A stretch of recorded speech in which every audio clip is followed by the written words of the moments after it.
নমস্কার, আমার শিব থেকে আমি বলছি।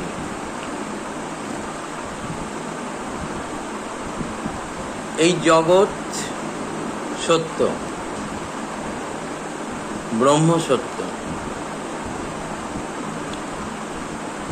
এই সহজ সত্যটা বলতে গিয়ে শঙ্করাচার্য বলেছিল ব্রহ্ম সত্য, জগৎ মিথ্যা।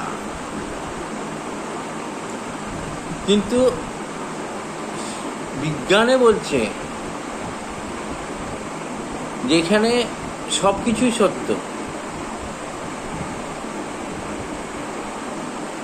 মূর্ত জিনিসও সত্য, অমূর্ত জিনিসও সত্য। কাশ্মীরি দর্শনের মূলে যে শিবকে আমরা দেখতে পাই বা অনুভব করি, সেই শিবটার নাম হচ্ছে পরম শিব। এই দর্শনের বিকাশ শিব তত্ত্ব নিয়ে আলোচিত হয়েছে বা শিব তত্ত্ব কেন্দ্রিক। পরম শিব বর্ণনায় অতীত, তার মহত্ব ভাষায় প্রকাশ করা যায় না। তিনি অনাদি, অনন্ত, সর্বজ্ঞ ও সর্বশক্তিমান। দার্শনিক মূল্যায়নে কাশ্মীর শৈব দর্শন এবং অদ্বৈত বেদান্ত দর্শনের সঙ্গে অনেক সাদৃশ্য আছে, কিন্তু এদের বিভিন্নতাও অনস্বীকার্য। এদের মধ্যে অনেক ভেদও আছে।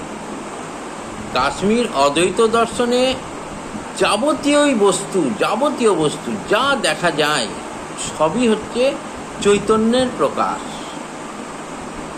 চৈতন্য। অবশ্য এই বিস্ময়কর বিশ্ব অনুভব বেদ্য। এখানে জগৎ সংসারের মূল হচ্ছে চেতনা। এবার চেতনাটা কি? বোধ।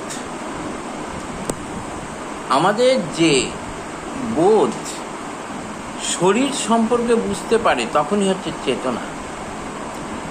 এবং যখন আমরা ওই বোধের মধ্যে থাকি, শরীর সম্পর্ক থেকে দূরে থাকি, তখনই হচ্ছে সেটা চৈতন্য। ওম নমঃ শিবায়। আবার হবে।